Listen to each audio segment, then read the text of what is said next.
Hi, boys and girls. I just wanted to review your assignment this week, which you were going to be doing phenomena from home. And so it's called the Science is Everywhere, Even at Home series. And as you start to think about it, being a scientist and, observing phenomena around you, as I mentioned earlier, you're going to come up with a focus question that has to do with factual things related to your topic or your phenomenon. And then you're also going to come up with a second focus question that should be conceptual. That is, how and why does this phenomenon, how or why is this happening? And you can somehow research and look for evidence and then come up with some kind of a conclusion.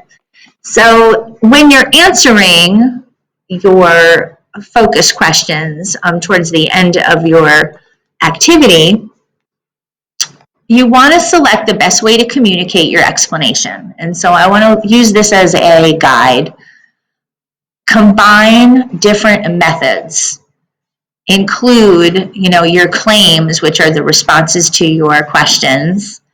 And with those claims, you want to formulate some responses that point to the evidence that you collected, and then use scientific language. So also, as part of this assignment, you're going to keep track of new words that you're introduced to and new phrases that you're introduced to during your investigation.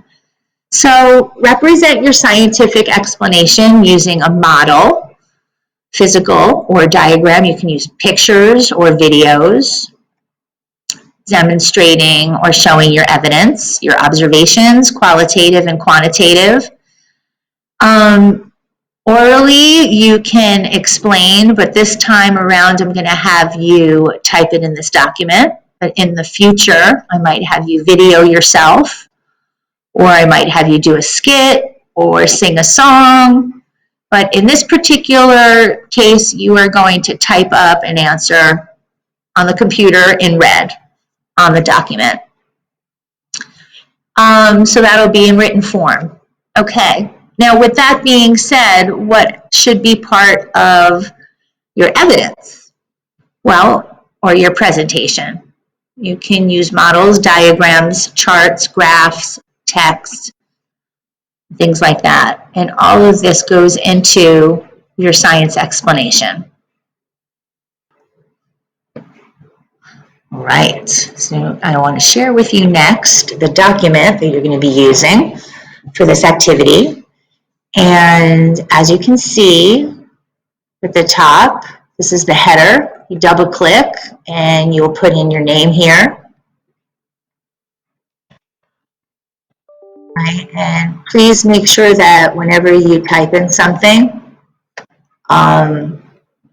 you put the proper information and you use the font color. Select from the list at least one or more of these phenomena and then answer here, or you can circle these if you can figure out how to do that on your document. And then, so you'll go through and answer each part, answering in red type, different evidence that you're finding about your activity. And remember, you're using your science notebook to document everything. And then here you will respond to your focus questions. Down here, I want you to, in part 5, keep track of all new words and phrases that you learn throughout the investigation. And then that's the end, but you're able to, if you wanted to insert any evidence here, you're allowed to do that as well.